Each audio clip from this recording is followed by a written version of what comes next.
예레미야 23장 33절부터 40절까지 말씀 같이 읽었습니다. 엄중한 말씀, 무거운 짐 이렇게 이야기를 했어요. 그리고 이제 하나님의 엄중한 말씀은 우리에게 심판을 준다, 그런 이야기를 했습니다. 그 심판은 받아야 돼요, 안 받아야 돼요? 심판을 받아야 되는 거예요, 안 받아야 되는 거예요? 심판받기 싫죠. 사람들이 심판, 그러니까 심판받기 싫다 그러는. 근데 제가 이렇게 성경을 이렇게 보니까 심판을 받아야 되겠더라고요. 심판을 받아야 되겠더라고요. 왜 심판을 받아야 되나 봤더니, 이렇게 지금 안 받으면 나중에 받는다. 지금 심판 안 받으면 나중에 심판을 받더라고요. 그러니까 지금 심판을 받아야 그게 하나님 사람 되겠구나. 그래서 나중에 심판 받으려고 하면은 지금 심판 안 받고 그런 마음이 들어요. 꼭 이렇게 자기가 심판 지금 안 받아야지 나중에 심판 받는다 할 때 그건 나중 일이니까, 그러니까 지금 어쨌든 하나님의 심판을 안 받아야지라고 생각한다면 그게 축복인 줄 안다고요. 근데 그렇지 않아요. 성경은 지금 심판을 받아야 나중에 심판을 안 받는다, 이렇게 되는 거예요. 그래서 지금 심판을 받아야 된다는 그런 결론입니다, 이게 성경이. 왜냐하면 심판을 꼭 받아야 되냐 그러는데 꼭 심판을 받아야 돼요. 그 성경을 그러면 어떻게 어떤 식으로 받느냐 그러는 거예요. 심판은 말씀으로 받는 거예요, 심판을. 말씀으로 심판을 꼭 받아야 되더라는 거죠. 그렇지 않으면은 나중에 심판을 받으니까 그 영원한 멸망에 이르잖아요. 그래서 지금 심판을 꼭 받아야 된다, 그런 얘기예요, 성경에서는. 그럼 지금 심판을 왜 받느냐는 거예요. 심판을 그럼 지금 왜 받는 것 같아요? 지금 심판을 왜 받으라 그래요? 우리를 천국 가게 하려고 그러는 거예요. 그러니까 천국 가게 하려니까 심판을 지금 받으라는 거예요. 예. 그러니까 왜 지금 그럼 꼭 심판을 받아야 천국을 가느냐? 그거죠, 그죠? 왜 꼭 심판을 받아야 천국 가느냐 그러면, 심판받는다는 게 여러분이 생각할 때 심판은 뭐라고 생각해요? 막 저주받아서 막 혼나가지고 저주받아서 막 망하고 막 이러는 걸 얘기하는 것 같아요. 그럴 수도 있죠. 망한다고 해도 그게 진짜 망하는 건가요, 그게? 사실은? 죽기 아니면 까무러치기지. 그죠? 근데 이 심판이라고, 성경의 심판이라고 말하는 심판은 두들겨 패버리는 겁니다. 두들겨 패버린다니까 우리가 이제 겉으로 두들겨 맞아버리고 패버린다, 이렇게 생각하기가 쉬운데, 그렇지 않고 그렇게 팬다는 의미가 아니라 말씀으로 가슴을 친다는 뜻이에요. 그러니까 말씀으로 가슴을 친다. 이것이 지금 현재 살아가는 동안에 말씀으로 나의 가슴을 치는 게 없으면 그 사람은 버려온 자라는 거죠. 그러니까 버렸다 그 말도 이렇게 하나님이 이렇게 가지고 있다 확 버렸다 이런 의미라기보다는 이렇게 그 사람이, 하나님이 관심은 다 있는데 그 사람이 하나님께 관심이 없는 사람이에요. 그 사람이 하나님께 관심이 있는 사람은 반드시 하나님이 그 가슴을 때리죠. 가슴을 막 친다고. 가슴이 슬프고 가슴이 애처로워지고 처절하고 자기가 비참해지고 이런 그런 게 이제 하나님의 심판이에요. 심판이라고 하는 게 저주받아서 막 망해버리고 막 이런 의미가 아니라 가슴을 치게 되는 그런 마음이거든요. 그런 게 심판이에요. 그런 심판은 꼭 와야 된다. 말씀을 통해서 그 심판이 여러분에게 와야 된다. 그게 안 오는 사람은, 하나님은 관심을 가져요. 다 모든 사람이, 밖에 있는 사람들도 관심 갖고 교회 안에 있는 사람도 관심 가지는데, 문제는 그 사람이 하나님께 관심이 없어요. 근데 이제 밖에 있는 사람들은 어차피 하나님께 관심 없는 거고요. 교회 다니는 사람들도 하나님께 관심이 별로 없다는 거죠. 교회 다니는 사람들도 솔직히 말하면 하나님께 관심이 많이 없어요. 그러니까 관심이 많이 있다면 하나님 말씀을 그렇게 사모하지 않을 수가 없어요. 예, 관심이 있다면. 그러니까 이 말씀에 대한 관심이 이 말씀으로 하나님을 다 알 수 있다겠어요, 없다겠어요? 없다겠어요. 어차피 하나님은 이거보다 크셔요. 이게 성경책보다 훨씬 더 크셔서 이거 가지고 그냥 우리 머리로 요 정도 가지고 좀 이해 하는 것도 어려우니까 요 정도로 이해 좀 해달라 그런 거거든요. 예레미야 23장이에요. 23절, 24절을 봐봐요. 23장 읽었으니까 23절, 24절을 한번 읽어보면 여호와의 말씀이니라. 나는 가까운 데 있는 하나님이요 먼 데 있는 하나님은 아니냐? 여호와의 말씀이니라. 사람이 내게 보이지 아니하려고 누가 자신을 은밀한 곳에 숨길 수 있겠느냐? 여호와가 말하노라. 나는 천지에 충만하지 아니하냐. 하나님은 어디든지 다 계시다는 거예요.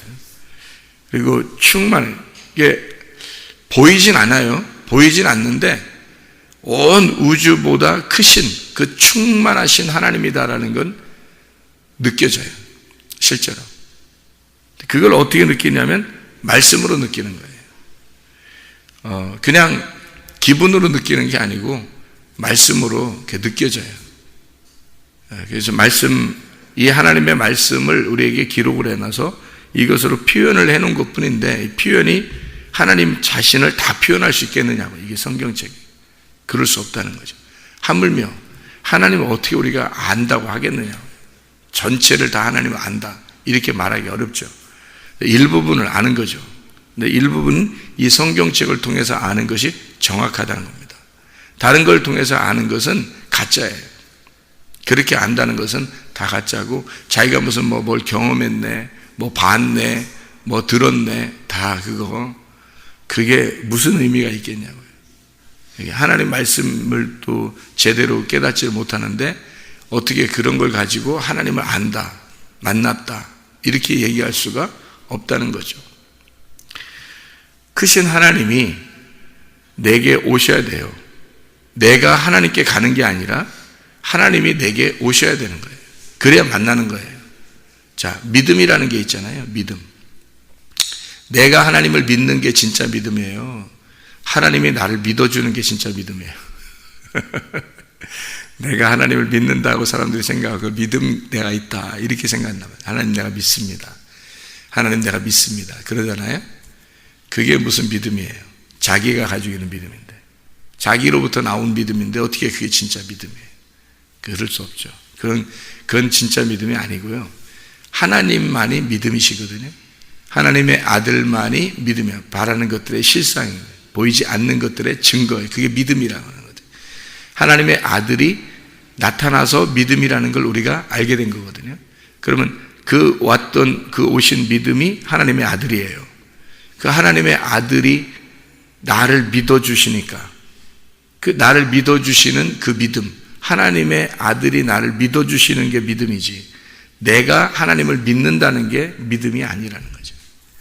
잘 생각해 보면, 그러니까 구원도 믿음으로 오는 거거든요. 구원은 믿음으로 와요.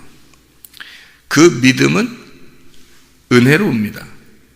그 말은, 은혜라고 하는 건 말씀을 들음으로 은혜가 오는 거고, 듣는다는 게 내가 말하는 게 아니기 때문에, 내가 말하는 쪽이 아니라 말을 듣는 쪽이니까 은혜라 그러는 거예요. 여러분이 말씀을 듣는 쪽이니까 은혜라 그러는 거예요. 말하는 쪽이 복받은 게 아니라 말을 듣는 쪽이 복받은 거예요. 복을 받았다. 그렇게 말하는 게, 여러분이 말씀을 들을 때 진짜 내가 복받은 사람이구나 라고 여러분이 생각이 드시냐고요. 근데 그런 마음이 잘 안 들어와요. 말씀을 증거하는 사람이 더 복받았다고 생각해요. 근데 증거하는 그 순간은 복받은 게 아니고, 복이라는 게 말씀이에요. 그게 하나님이거든요. 그러니까 그 복이라고 하는 걸 내가 받았다라고 할 때는 들었다 해야 돼요. 들었다가 복받은 거예요. 그래서 말씀을 들을 때 네가 살아난다. 살아나는 게 복이란 말이에요. 말씀을 듣고 말씀이 내 속에서 살아나는 거다. 이게 이제 복받았다는 거죠. 말씀을 증거하는 거는 전달하는 거예요. 전달. 그럼 전달하는 게 아니라 자기도 막 굉장히 자기가 막 이렇게 준비해서 막 어떻게 막 한다. 그렇게 자부심을 갖는다면 그 사람은 또 자기가 준비한 거가 되겠죠. 그러면 자기가 이제 다 한 것이 되니까 그것도 복이 아니란 말이에요. 뭐냐면 하나님이 내 거를 좀 전달해 달라 할 때 그거를 전달하는 자가 돼야 되는. 그러면 그 사람은 뭐예요? 전달하는 자지 뭐 복 받았다 이게 얘기가 아니거든요. 그 전달하는 거를 자기도 받아야 되니까 받을 때 복이라는 거고, 전달할 때는 그 복이 아니에요. 전달자지. 그 전달하는 사람을 성경에서는 그래서 천사라 그렇게 말해요. 사자, 하나님의 사자다. 그래서 하나님의 소식을 전하는 자다 이렇게 말하는 거고요. 밑에서 받은 사람들을 복 받은 사람이다 라고 말하는 거예요. 우리들이 이 땅에 살 때는 그렇게 표시가 안 나요. 근데 말씀을 받은 자가 하늘나라 갈 때는 하나님의 아들이 되고 하나님의 딸이 되니까 직접 그걸 알게 되니까 그 복이라는 걸 알게 돼요. 근데 처음에는 잘 몰라요. 여기서 살아가는 동안에는. 왜냐하면 살아가는 동안에는 천사보다 못하다고 생각하니까. 근데 하늘나라 올라갈 때는 하나님의 아들과 딸이 되니까 그 사람들이 천사보다 훨씬 더 높은 자가 되는 거예요. 그러니까 여기서는 모르는 거니까 여기서 알면 은혜 받은 걸 알면 되는 거거든요. 근데 그걸 잘 몰라서 그런 거죠. 알면은 얼마나 귀한 거구나. 말씀을 받았다는 게 얼마나 귀한 거구나 라는 것을 깨닫게 되는 거죠. 말씀을 받는 자가요. 그래서 이 말씀을 받는다는 그 자체가 복이고, 그것을 복이라고 여겨지는가, 내 가슴 속에 그게 진짜 복이라고 여겨지는가, 그게 복받은 사람인데 그거를 복받았다고 여겨지는가. 여러분에게 오늘 장사를 했는데 또는 오늘 공부를 했는데 공부가 잘 됐어요. 오늘 복받았구나. 또는 장사 잘, 오늘 복받았구나. 이렇게 말하는 게 진짜 복이냐 이거죠. 오늘 새벽에 말씀을 들었는데 정말 내가 복받은 사람이구나. 내가 그 자리에 있었다니. 정말 내가 복받은 사람이구나. 이렇게 여기는 것이 여러분에게 훨씬 더 큽니까? 실제로? 이게 훨씬 더 크냐고. 말씀이 진짜 복이라고 하는 것을, 복은 영생이거든요. 뭘 통해서 여러분의 영생이 와요? 공부해서 영생 와요? 돈 벌어서 영생 와요? 아니에요. 말씀을 통해서 영생 온다고요. 말씀을 통해서 영생 오니까 시편 133편 3절이에요. 그 말이. 말씀을 통해서 영생이 오고 영생이 복이라는 건데, 근데 진짜 복이라고 하는 게 이건데 이거를 모른다고요. 아니 사람들에게 진짜 복이 그건 줄 아냐고. 잘 모른다고요. 믿음을 통해서 구원을 받아요. 구원도 선물입니다. 선물이 하나님이 주셔야 되는 거예요. 믿음도 하나님이 내게 오셔야 믿음이 오는 거고, 그리고 구원도 하나님이 주셔야 되는 거예요. 실질적인 하늘의 복은 하나님이 주셔야 되는 거예요. 그러니까 말씀을 듣는 것으로부터 오는 거예요. 왜냐하면 말씀을 듣는 게 그냥 오는 거거든요. 가만 앉아있는데 오는 거잖아요. 그게 그렇게 와야지 그게 은혜라 그러는 거지. 내가 내가 그냥 막 따내요. 막 이렇게 막 가져와 막 쥐어서 막 긁어 모아가지고 내가 가지면 그게 무슨 은혜예요. 하나님이 주셔야 은혜지. 하나님이 주시는 걸 은혜라 그러지.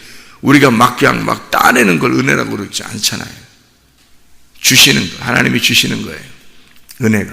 그럼 은혜는 어떤 사람에게 주시는 것 같아요? 어떤 사람에게 은혜를 주시는 것 같아요? 겸손한 사람에게 은혜 주는 겁니다. 은혜가 안 왔다 그러면 겸손하지 않다는 얘기예요, 여러분이. 교만하다는 얘기입니다. 은혜가 안 왔다는 얘기는 겸손하지 않다는 얘기예요. 은혜라고 하는 말씀이 내게 온다는 것은, 그래서 말씀을 여러분이 앉아가지고요, 가만히 듣는 것 같죠, 여러분? 여기서 비판하지 않고, 머리에서 비판하지 않고, 말씀에 가만히 듣는 거 있잖아요. 그게 겸손이지 뭐예요? 하나님이 바라는 겸손이 뭐겠어요, 여러분에게? 여러분에게 뭘 원하겠어요? 겸손한 걸 원하나요? 그래야 은혜를 주잖아요. 겸손해야지 은혜 주는데, 그 겸손이 뭐냐고요? 하나님이 바라시는 겸손이 가만히 앉아서 은혜를 받는 거예요. 가만히 앉아서. 그러니까 말씀 받는 거예요. 근데 우리는 그거를 은혜라고 생각하지 않는다. 겸손한 사람에게만 은혜가 오는 게 성경의 규칙이에요. 베드로전서 5장 5절. 그래서 은혜가 오면, 그러면 말씀이 와요. 은혜가 오면 겸손한 사람에게 은혜가 먼저 오고, 은혜가 온 사람에게 말씀이 오기 시작해요. 그래서 믿음이 생겨요.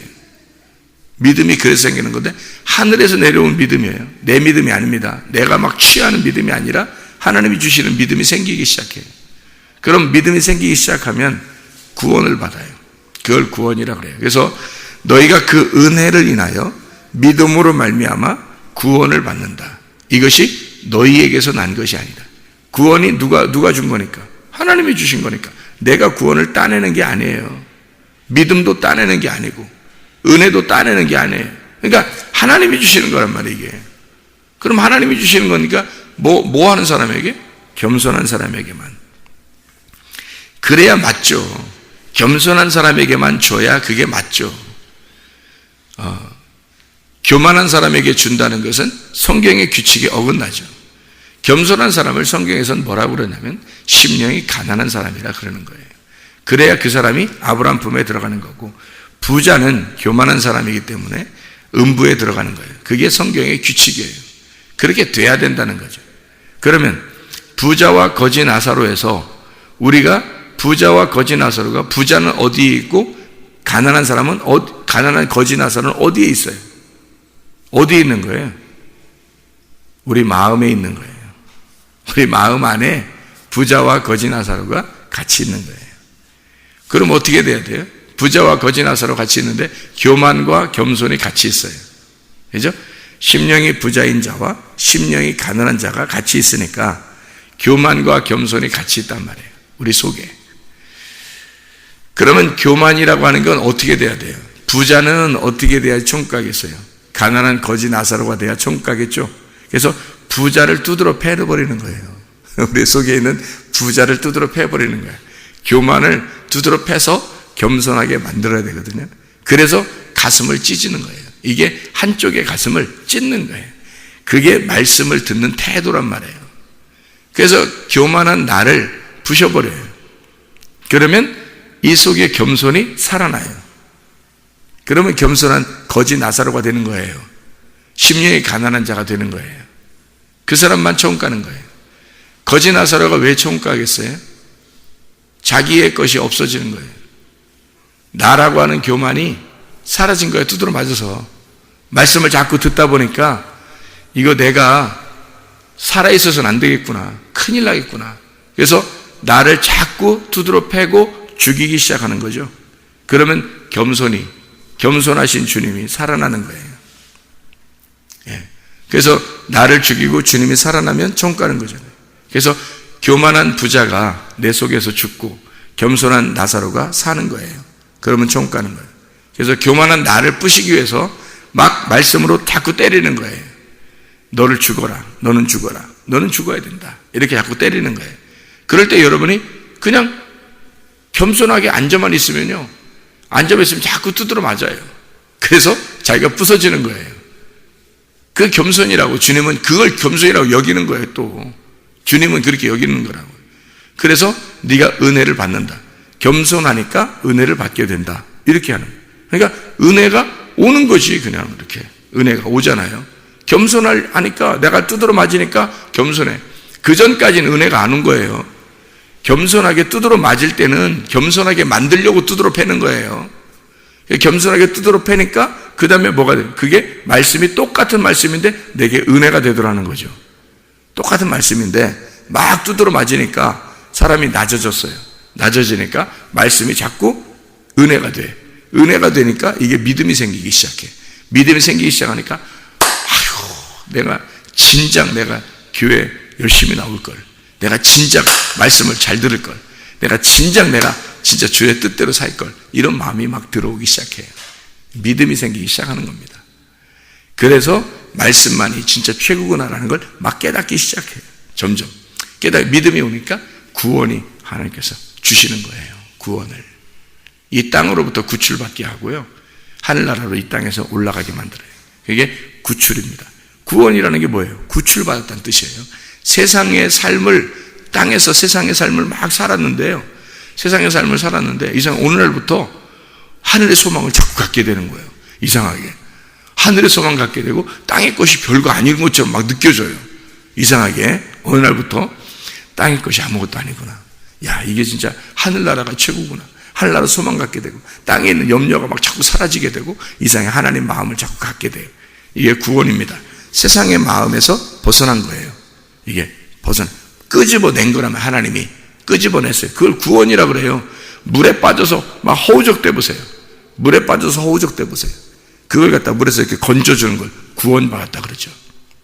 땅에 끝도 없는 그 구덩이에 들어갔는데 어떤 사람이 줄을 내려줘서 그걸 갖다 쭉 건져줬어요. 그걸 구원이라고 합니다. 세상에서 푹 빠져 살고 있는데 나를 세상에서 건졌어요. 하늘의 삶을 살으라고, 하늘의 소망을 가지라고 자꾸 우리를 끄집어내줬어요. 그걸 구원받았다 그러는 거예요. 여기에서 땅에서 사는 나를 하늘로 끄집어내주면 진짜 구원받은 거죠. 완전히 이제 그런 거죠. 그래서 우리가 믿음으로 구원받잖아요. 그 믿음은 뭘로 생긴다고요? 은혜로 온다고요. 은혜는 두드러 맞아서 겸손한 사람들에게 은혜가 온다고요. 그러니까 우리가 두드러 맞아야 되겠어요? 안 두드러 맞았어요? 두드러 맞아야 돼요. 뭘로? 말씀으로 자꾸 두드러 맞아야 되는 거죠. 그래야 우리가 이제 겸손해지고. 겸손하잖아요. 무조건 겸손만 하면 돼. 그러면 뒤까지는 책임져 하나님이. 왜요? 은혜도 주님이 주시죠. 믿음도 주님이 주시죠. 구원도 주님이 주시는 거니까 우리는 뭐만 하면 돼? 두드러 맞고 겸손하게만 하면 되는 거예요. 두드러 맞고 겸손하다는 말은 완전히 낮아졌다는 말입니다. 가난한 거지가 됐다는 말이에요. 이게 완전히 다 내 거 다 내려놨다는 거예요. 내가 바라던 내가 생각했던 그 우상, 내가 그 우상처럼 여기던 거 있잖아요. 여러분이 가지고 있던 우상처럼 여기던 거. 그것 때문에 뭔가를 좀 이렇게 얻으려고 했던 그 우상의 형상. 그러니까 우상은 내가 이렇게 소망하던 그런 거 있잖아요. 소망하던 그것 때문에 생기는 어떤 현상, 그 형상이죠, 그게. 그 형상. 그러니까 내가 자식을 막 우상처럼 여겼어요. 그럼 그 자식을 우상처럼 여겼는데 그 자식을 통해서 뭔가를 얻으려고 했던 거 있잖아요. 그게 형상이란 말이에요. 막 돈을 갖다가 내가 우상처럼 여겼어요. 그러니까 성경엔 돈이 우상이라고 그랬죠. 돈과 하나님이 같이 섬기겠느냐? 이게 두 가지를 이렇게 섬기겠느냐? 이러잖아요. 이게 우상이란 말이에요. 돈이 우상이 될 수 있단 말이에요. 자식이 우상이 될 수 있는 거고, 그죠? 예. 뭐 공부가 우상이 될 수도 있는 거고요. 뭐 이렇게 우상이 되잖아요.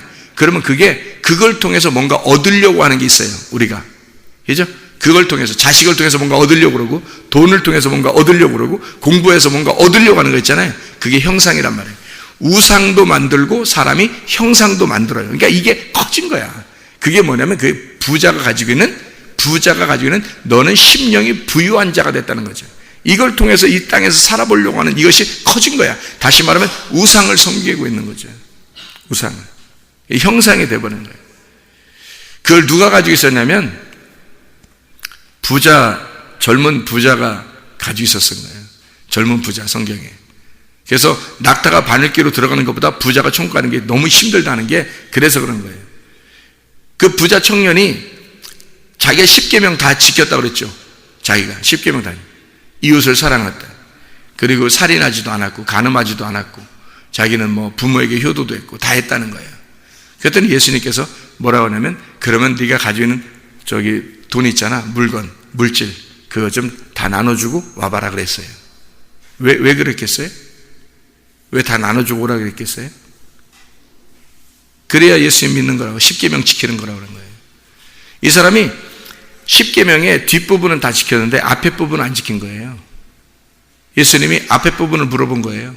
부자에게. 앞에 부분이 뭐예요? 10계명의 1계명이 뭐예요? 나 외에 다른 신을 숭배하지, 다른 셈 섬기지 말라 그랬죠? 지금 이 사람이 뭘 믿었던 거예요? 다른 신, 물질, 돈을 믿었던 거잖아요. 그게 우상이 된 거예요. 그 우상 버리고 와라는 얘기죠. 그 우상 버리고 와라. 그리고 다른 신들을 형상을 만들지 마라 그랬죠. 그 돈 때문에 네가 가지고 있는 그 돈 때문에 그것 때문에 뭔가 네가 유익을 보고 명예를 가지고 권력을 가진 그거 다 내려놓고 오라는 얘기 아니에요. 네가 가지고 있는 돈이 그게 신이야. 너한테는. 네가 우상이고 그 우상 그거 버리고 와야지. 네가 가지고 있는 그 우상 버리고 와야지. 그게 진짜 믿음이지. 그래야 날 따라오는 거 아니야? 너 가지고 있는 너 진짜 자식들, 네가 가진 자식, 남편, 아내, 네가 의지하던 거, 네가 신으로 섬기는 그거, 네 우상, 네가 생각하는 우상. 요즘 애들 말로는 아이들의 그 아이돌 우상 있잖아. 애들, 학생들의 우상, 가수들, 뭐 연예인들 이런 거, 그거 버리고 와야 되는 거죠. 그들의 우상이에요. 요즘으로 말하면 애들이 가지고 있는 뭐 컴퓨터, 핸드폰, 뭐 돈, 뭐 물질, 뭐 애인, 남편, 아내, 자식, 이런 게 다 우상이잖아요. 그걸 통해서 내가 뭔가 만들어내는 거죠. 형상이란 말이에요. 우상과 그 형상을 네가 십계명의 첫 번째, 두 번째를 안 지켰다는 거지. 그래서 하나님의 이름이 망령되이 여겼다는 거. 너는 하나님 믿는다고 하는데 거짓말이야. 이거 하나님의 이름이 무시당했다는 거지. 십계명의 1, 2, 3계명을 네가 어긴 거야. 너는 뒤에 부분은 다 지켰어. 살인하지도 않았고, 간음하지도 않았고, 음란하지도 않았고, 부모님께 효도도 했고, 다 했어. 다 했어. 네가 자기는 다 지켰다는 거예요. 근데 예수님이 뭐라 그러면, 너 앞에 10계명, 1계명, 2계명, 3계명 그거 안 지켰잖아. 너 그 돈 다 나눠주고 와봐. 이거 네 우상을 다 버리고 와봐. 그러면 나를 따를 수 있는 거야. 그 사람이 그거 못 하겠는 거예요. 그거 못 하겠는 거야. 그래서 근심하며 가는 거예요. 그러니까 주님께서 부자는 천국 가기 참 어렵다. 그 말이 뭐예요? 여러분에게 가지고 있는 그 우상이 있단 말이에요. 여러분이 가지고 있는 우상, 그 형상, 그거 다 버려야 주님 따르는 거예요. 그 어떻게 따를 수가 있겠어요? 그러니까 이 두드러 맞아야 버려야 되는 거예요. 이게 두드러 맞아서 자기가 납작해져야 되는 거예요. 납작해. 아주 그래서 광야에 끌고 나오는 거예요, 여러분. 이 애굽에서 우상 섬기던 사람을 광야에 끌고 나서 다 두드러 패버리는 겁니다. 광야에서 아무것도 못 가지게 만드는 거예요. 40년 동안 이스라엘 백성들을. 그게 왜? 그래야 하나님 백성을 가나안 땅에서 자기의 백성을 만드니까. 광야에서 다 뜯어 패버리는 거예요. 그게 이게 광야에 납작하게 그걸 광야에서 만들어내는 거죠. 예레미야 23장 29절. 예레미야 23장 29절. 여호와의 말씀이니라. 내 말이 불같지 아니하냐? 바위를 쳐서 부스러뜨리는 방망이 같지 아니하냐? 왜? 하나님 말씀이 너에게 무거운 짐이 돼서 아주 후드러 패버려가지고 하나님 말씀이 이렇게 무거운 거구나 깨닫게 해서 너를 심판해버리라는 거예요. 너는 반드시 심판받아야 된다는 거지. 네가 심판받아야 겸손해지고, 겸손해야 가난한 심령이 돼서, 그래야 하나님의 은혜를 구하게 되고, 하나님의 은혜가 오기 시작하면 주의 믿음이 오게 되고, 주의 믿음이 와야 구원을 받게 되니까. 그래서 겸손하게 만들려고 너를 두드러 패버리는 거예요. 그게 교회입니다. 하나님 말씀을 받을 때. 하나님 말씀은 우리에게 불같은 말씀, 방망이 같은 말씀이 돼서 이상의 말씀을 들으면 잘했다는 얘기보다는 자꾸 내 가슴을 쳐서 나를 자꾸 없애버리려고 한다는 거죠. 이게. 너를 부정하라는 거야. 하나님은 두드러 패서 너를 부정시키는 거야. 자꾸 너를 부정하게 만드는 거예요. 그래서 자꾸 우리를 부정하게 하면 주님만 존재하게 만드는 거예요. 우리 속에서요. 부자와 거지 나사로가 우리 속에 있다고요. 부자가 부정돼야 거지 나사로가 살아난다고요. 그래서 부자가 두드러 맞고 거지 나사로가 돼서 아브라함의 품에 들어가는 게 하나님의 뜻이란 말이에요. 그래서 반드시 우리는 심판을 받아야 된다. 말씀으로 심판을 받아야 된다. 그래서 반드시 심판받은 사람만이 겸손해진다. 겸손해지니까 은혜가 온다. 은혜가 오니까 믿음이 들어오게 된다. 믿음이 들어오게 되니까 말씀이 들어가서 말씀을 듣게 되고, 말씀을 자꾸 듣고 싶어지고, 말씀이 자꾸 들어오게 되고, 그러니까 믿음이 생길 수밖에 없죠. 그러니까 구원이 오게 된다는 거죠. 그게 순서예요. 그렇게 와야 하나님의 은혜, 우리가 자랑할 수 없는 구원이 오는 거예요. 진짜 구원을, 그래서 여러분이 가지고 있어야